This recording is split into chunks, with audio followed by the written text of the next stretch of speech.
So spend every day thinking about what your big goal is. And also you're collecting information, right? Because you're figuring out, maybe you thought you'd want to go into academia and maybe you don't think you would as you go through. Or maybe you thought you were passionate about one idea when you started grad school and now you're sick of it, or it's a dead end, or that research just isn't replicable. And so you're going through this process all the time, but you should always be, if you can, zooming out every so often and taking time to think about what your goals are in life and your profession. And I know I do this with my students every semester. We have a Zoom out meeting where we talk about everything from their higher order goal to kind of what their goals are for the semester, the month, the week. But you always have to make time to zoom out. And if you have ill-defined goals, it can lead to these little stressors taking you off track. If you have big, broad goals, that you have your eye on the prize all the time in the future, you can see what you're working towards.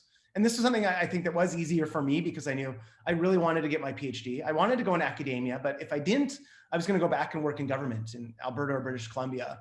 And so I always kept my resume ready. And so I always knew that just like getting this PhD was going to open all these doors for me in life, no matter where I went. And I came from a family where no one else had a college degree. So I knew just how much better the opportunities would be than what I could have had otherwise in the quality of life. So for me, it was easy to keep my eye on the prize because I had that kind of social comparison for myself. But it's useful for you to go through that exercise and figure out what opportunities it would give to you. Maybe you don't need a PhD to pursue the goals you'd want. Or maybe you don't come from the background I went, so that those, that alternative pathway doesn't seem as plausible for you. For me, it seemed plausible, so it was able to motivate me to keep going. Okay, and then once you have your goal set, you should tell your advisor and your collaborators. For me, it's easier to help a student who's told me their goals, and those goals can change. And I had a student, for example, he told me he went away, took a leave and came back and said he wasn't sure he wanted to go into academia. And he totally could have. He had a fantastic line of research going in neuroscience. And so he said he might want to work in tech. And so we changed his research to focus on like computational social science. And that's what started getting me into like doing work on Twitter and social media, was because I was interested because I was using it, but I finally had a student who was self-motivated to get those skills. And so that really opened up all kinds of projects for me that were really exciting. And then he was able to get a job, an internship and a job at Facebook. And from everything I could tell, really enjoys it. And now I'm kind of on this line. I have lots of students coming to my lab now who want to do this. And it's much more highly impact, innovative work, more replicable, huger samples, easier to get the data. There's so many benefits of this work. And it wouldn't probably have not have started if he just hadn't been honest with me about his career goals. And so it's super helpful to me to know what you want to do, so I can work with you to design a pathway to be successful and to make it mutually exciting for both of us. So I realize some advisors are not as open-minded or expect you to just go in their career path, but at least build other mentors and advisors who can help you then. Because if your advisor is not doing that job for you, then they're failing as an advisor essentially. But you do need to have that conversation with people so you can get help from them. Unfortunately, this is a bit blurry, but also you need to think about kind of the career trajectory you're going to have. There's this notion that like before you start grad school, you're just going to do whatever you want, but then you always feel like you're doing research for somebody else. Grad school might feel pressure to do what their professor wants. Assistant professor feels pressure to do what their tenure committee wants. Tenure professor feels pressure to do what their grant committee wants. And then your career is done. Your life has run its course. And so I think, and I got great advice before I started my job at NYU from my advisor and from another senior faculty member at Ohio State, who told me, don't try to do the research that you think is going to get you tenure. Just do the research that you think is good and you care about. And guess what? It'll likely be better. And therefore, if you don't get tenure, you'll have opportunities all over the place. And so I took that, and it took a lot of stress off for me about worrying about getting tenure and more thinking about what I actually enjoyed and wanted to do. And then I was more motivated, and so it was easier to do it. I realize that's a luxury. If you have a partner who lives in the area or something, it's harder to think that way. But if you can, it helps, because I've done research. I worked in a nursing home doing Alzheimer's research for a year, and some of it was interesting, but I found it really hard to get excited about those research questions, that literature. It was like pulling teeth for me. And then once I went into social psychology, it was just interesting and fun. And so if you can get into an area that's more intrinsically interesting, you'll be more motivated every day to do it. And the cool thing about our job, at least I feel about my job, is I can study whatever I want. So I watch something in the news and it drives me crazy, I can study it. And so that's one of the most rewarding things about the job is you can shift your research to things that affect you or interest you or motivate you. And so try to do that to the extent that you can. I can also do that with my teaching. This is by far the best thing about academia is intellectual freedom, right? Intellectual freedom, people think about it as like, you have to go on Twitter and rant about your political beliefs. You can do that in ways that you can't with pretty much any other job. But to me, that's the smallest thing. Most things is like I get to teach what topics I'm motivated about or what studies I think are important, or teach in new innovative ways that get me excited and get my students excited. I get to, I've added like this replication component to my grad courses, and it turns out it's really fun and effective and good. And it's worked really well. And it's just like, I decided to do that one day and just did it. And people wanted me to do it. Or my undergrad class, I'm going to totally revamp it next year with this new idea I have to make it more interactive and engaging. And so you get to do these things with your research, your teaching, your service. As you go through your career, you might get asked to do a lot of service. It's important to think about what you want to do, what you care about, and put your energies there to changing the world around you in ways that you care about. So again, I think about the Marie Kondo rule is really useful here. It's like, what things give you joy in your research, your teaching, your service, your outreach, and do those things more. And there's reward structures in each of them. And especially if you get excited, you're more likely to do it well. So I think that one of the primary purposes of your grad school time is to think deeply about not only your career, but your research question that's going to be your dissertation or your focus. I tend to find something that bugs me in the world, that I think people are acting crazy or weird, and I try to understand why. But it can be something that fascinates you, and it can be something, incredibly narrow and specific, but if you get excited about it, that's the goal, to find that thing.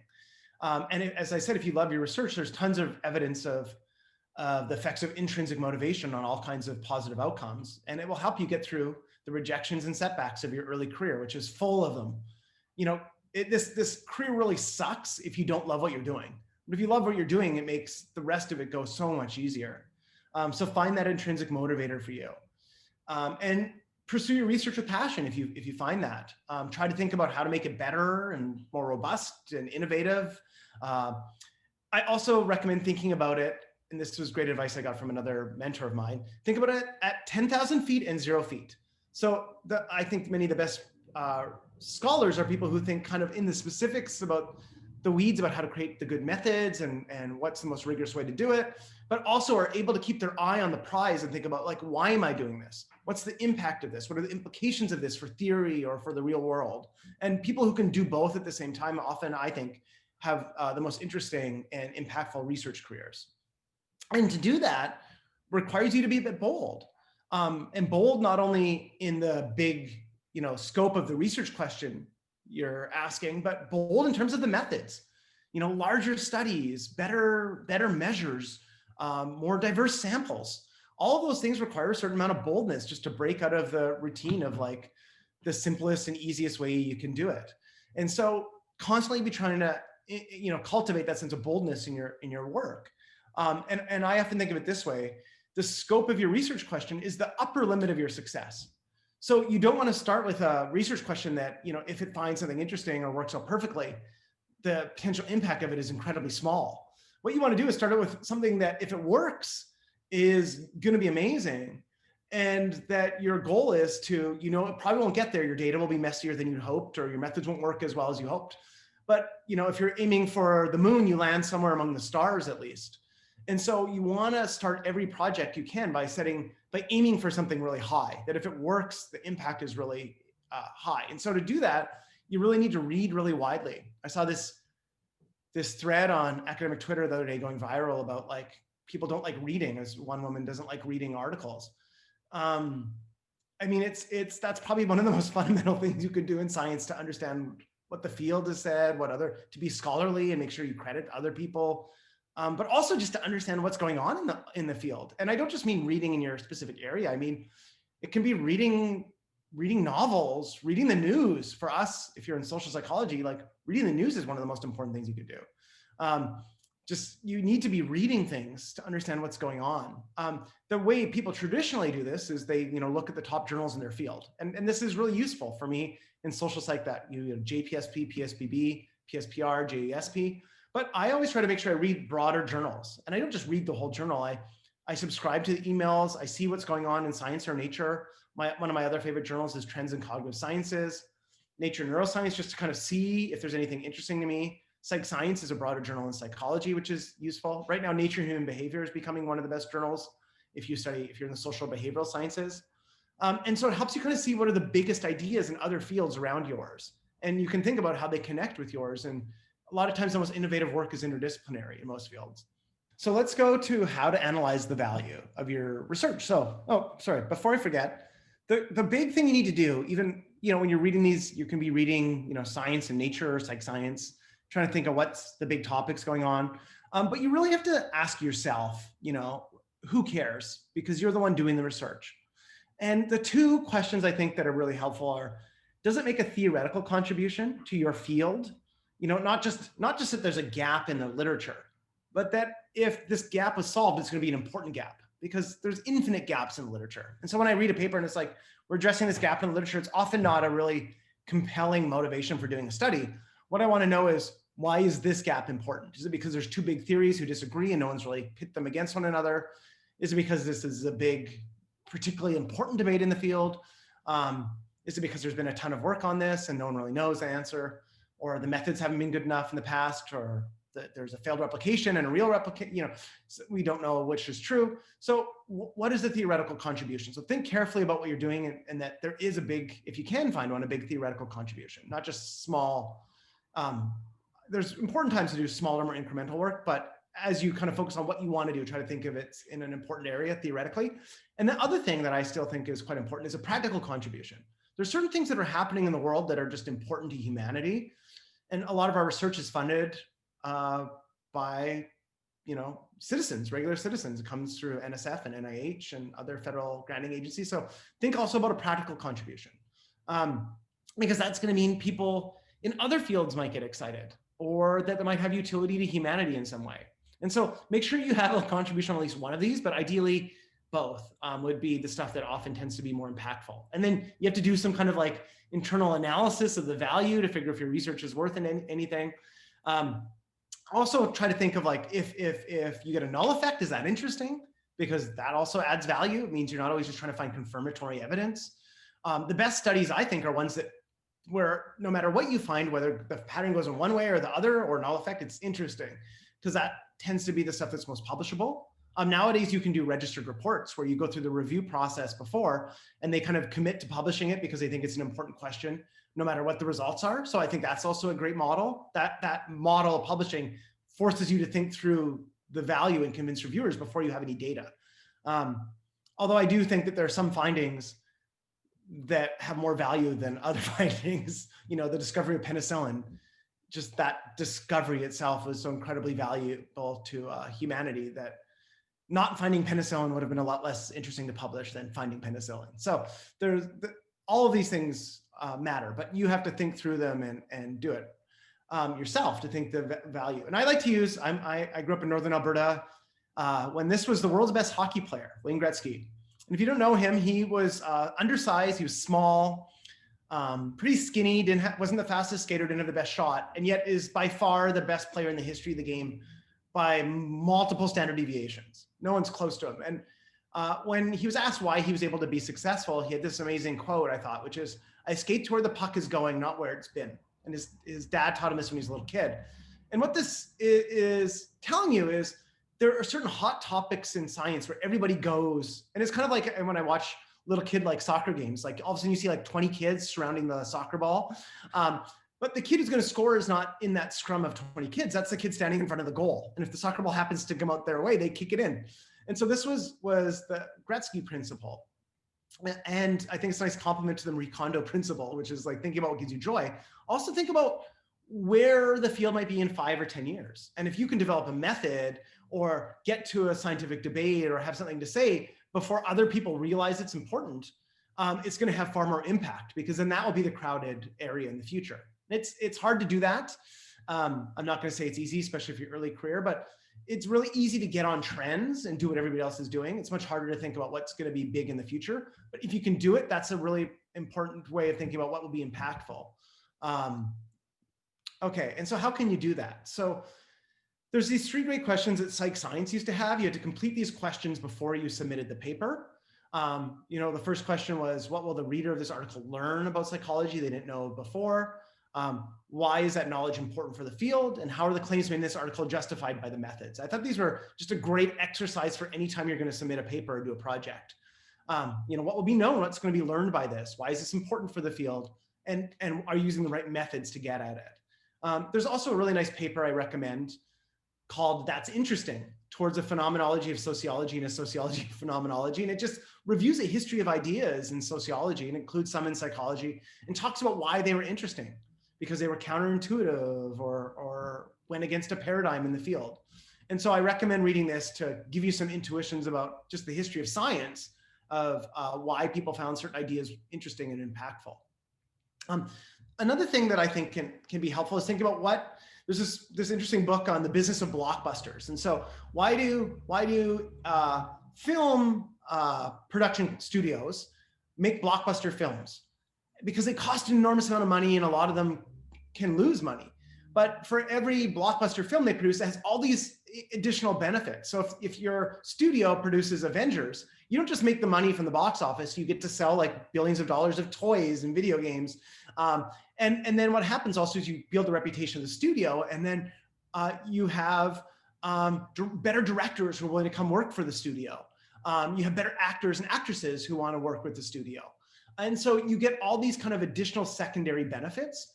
And so there is something that happens, I think this happens in most industries or fields, and I think there's something about it in science too, that if you come through with a really big paper, sometimes that one big paper is more important than 10 smaller papers because it comes with all these additional benefits. It might open up collaborations, grant funding, conference talks, job opportunities, postdoc. All of these opportunities start flowing to you in ways that you might not have expected because you're just thinking, can I get this paper out? Is it a line on my CV? And I remember one of my friends told me with each new paper, oh, it's just another inch on my CV. And so I think that's a really narrow way of thinking about what you do for science. I would think more through this lens if you can. And so how can you do blockbuster science? Obviously, I've been talking about, is it a big question that will change the field or people will be studying it in 5 years? There's lots of other ways you can do it. You don't have to come up with a better question. You might want to come up with a better study, get a larger sample do the biggest study on this no one's ever done before. Or a better sample. We have a huge problem in psychology, these weird samples that are like undergrads at rich private research institutions or some public institutions. There's such a narrow, unrepresentative sliver of humanity that we don't know if the effects will replicate in other cultures or contexts or with people who aren't college students who don't have $200,000 to pay for tuition. So think about getting samples, and that's hard. It's more work, requires collaboration, it requires getting out in the field. Do more studies. So don't just stop at your one study, do replications and show it's really robust. Do the most robust project on a topic. Get more incisive methods. Don't just stop at your questionnaires or vignettes, your Likert scales. That's easy to do. Maybe the field is the literature is full of those studies. Can you measure real behavior? Can you measure some measure of physiology to get the process that you think's happening rather than just people self-report? A lot of people, we know from the last 40 years of psychology, people have a lot of motivations for misreporting what they did. So it's hard to learn those methods. It sucks. It's hard to analyze them. You can ask the students in my lab. It's painstaking. I've done it too. Spent hours pouring through MRI analyses. But if you do it, it might tell you something you didn't know or confirm things that were debated or suspect. Use multiple methods or multiple theories from other fields. Be integrative and interdisciplinary. Measure important behaviors. Try to measure something that people care about, like voting or donations. Get real world data. So do daily diary studies, build an app, get a friend who can help you build an app, build some bots that can measure real behavior on social media. Think about the social impact again, like who will care about this? So there's lots, you don't have to be the great theoretician. You can be great at any one of these and your work will be so much better. And think about what you're going to do in your research that makes it different or better than anything else in your area. And so I want to say that there's a lot of diverse pathways for making a contribution in science and producing a paper that's very interesting and impactful. Think about what your contribution is going to be. Where are you going to put the effort? And I would say like one of the biggest mistakes I get not a mistake. It's understandable. When people come to my office, my students and our postdocs are like, we could do this study, it'd be so easy. That's the last possible thing I want to hear. I don't care if it's easy. Sometimes it is easy, but I only want to do it if it's easy, if it also like checks one of these boxes. It's a really important question. It's being hugely debated. It's a cooler sample or richer data than anybody's ever had before. And then I get excited. then ease is great. But if it doesn't meet one of these other things, just doing something because it's easy is like the least useful heuristic for doing a study. Because guess what? It might seem easy, but analysis takes time. Writing takes a long time. The review process is long and full of rejection. And so the process, doing an easy study doesn't really help you if you're gonna have to spend 3 years or 2 years going through all the other steps of the research process. It's not really gonna save you that much time. And so that's why it's important to think about those big impact things on the front end. And then the other cool thing about that is I remember this as a grad student, I'd go to SPSP and see all the posters and see somebody doing something like me, and I'd be worried about getting scooped, have a panic. But if you're doing this type of stuff, you worry way less about getting scooped because you realize no one's gonna have data like you or a sample as diverse as yours, or be testing this question because no one's in this area yet, and it's probably not gonna get big, you don't think, for several years. But if you're in a really popular area where everybody's studying it, for me when I was in grad school, this was stereotype threat and the IAT. Everybody was doing stuff on these. And so I had some implicit bias data. And so then there was anxiety around that. Now I try to do things that are going to be different, at least in some way. The question's different, or the paradigm we're using is different, or the methods are more rigorous, or the sample's more diverse or bigger or real world data than other people have. Then I get a lot less anxious. The probability of someone scooping it becomes exceedingly low. So there's all kinds of other ways. And again, we open this with mental health and anxiety. If your whole premise of your research hinges on just like you're going to be the first one to get there with a simple method, but there's 10 other labs in the country doing the exact same thing, then of course you're going to be anxious the whole time. But if you are doing something that's different from everybody else, that other people would be too hard for them or difficult or laborious or innovative, then the probability of getting scooped like drops to zero. So that's another way of getting rid of your anxiety around your work and stuff. And so there's this great quote, a lot of people, there's a lot of bad things, and Steve Jobs was apparently a total jerk, but he had some great insights. And one of my favorite quotes was, and he applied this to the tech world, but I think it helps here, is innovation distinguishes a leader from a follower. So if you're doing something innovative, you're less likely to be someone who's following up or getting scooped. You're more likely to be someone who's sending it out there and other people are like, oh, I hadn't thought about that before. Or look at how they did it in this paper. This is interesting. I should try this with my work. So if you can, think about how to do that. And one way to think about it is, I'll just go to somebody in a completely different universe, is Meatloaf, the lounge rock singer. He said, if it ain't broken, break it. And there's this great quote of this, I believe it was a chemist lab I remember reading. And there's this Nobel Prize winning chemist who had all these innovations in their career. And a science journalist went in and said, like, how can you keep doing this? How can you keep having innovation after innovation? No one else, in your field really does this. And that scientist said, it's because when we read a paper in our lab meeting, we don't just look at ways to confirm what they're doing. We often think about, what are they missing? How do they do it wrong? How can we do it better? And so they're always kind of looking at things from a perspective of, everybody believes this now. Why don't we believe it? And so they're able to continually come up with innovative approaches to things. And so it's helpful in science always to remember you're never fully right. When I see a paper and they're like, we showed X, I always delete it, because I'm like, no one shows anything in science. It's not the goal of science to show stuff. It's the goal to discover stuff and find out stuff and learn stuff. And so first of all, showing is just the wrong goal of science, but also is a way of misrepresenting the reality of the thing, which is that we're always getting at things probabilistically. All the models we have are wrong.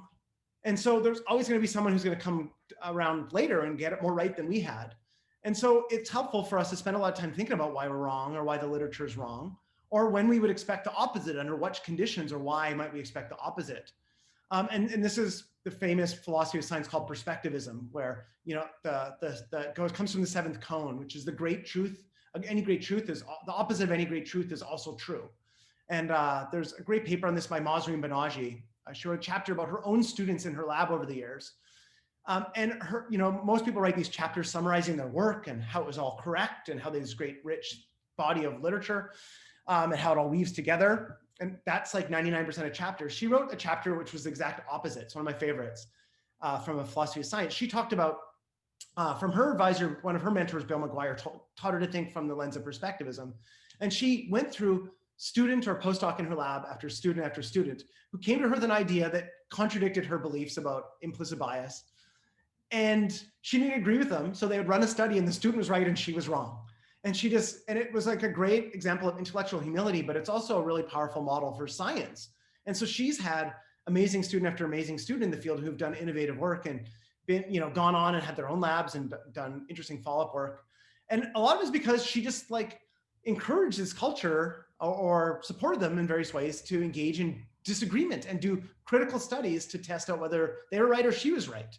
And so I always love when students come up with ideas that make me go, I didn't think about that. That's kind of the funnest thing in a lab if you have that environment. So I would encourage you to think like that yourself, or create friends and colleagues and lab members who are going to do that to you or for you.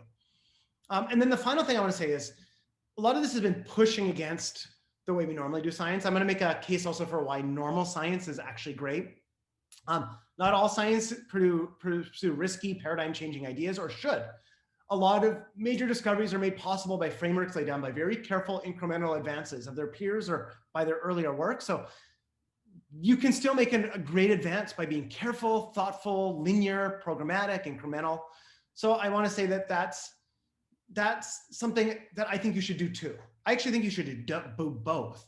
You should get excited about lots of ideas, but eventually, hopefully it's something that's innovative or groundbreaking. But once you're doing it, you should think about doing it in depth, making deep progress on it, doing follow-up studies, being incremental and diving into the why and the how and the conditions under which it holds and doesn't hold. And so you can do this kind of classic traditional incremental research as well as innovative. In fact, that can be part of a great research program, or you could have different lines of research doing different things. And so you can do this based on, a specific process you're studying, a psychological process or topic or phenomena that's interesting in the world. And I will also say, if you want to go into academia, this is the crux of a job talk. Having 5 studies on 5 different topics that all seem cool is going to be really hard to get a job talk that flows together and is coherent. Once you get something, you want to really drill down into it, and have some program of research.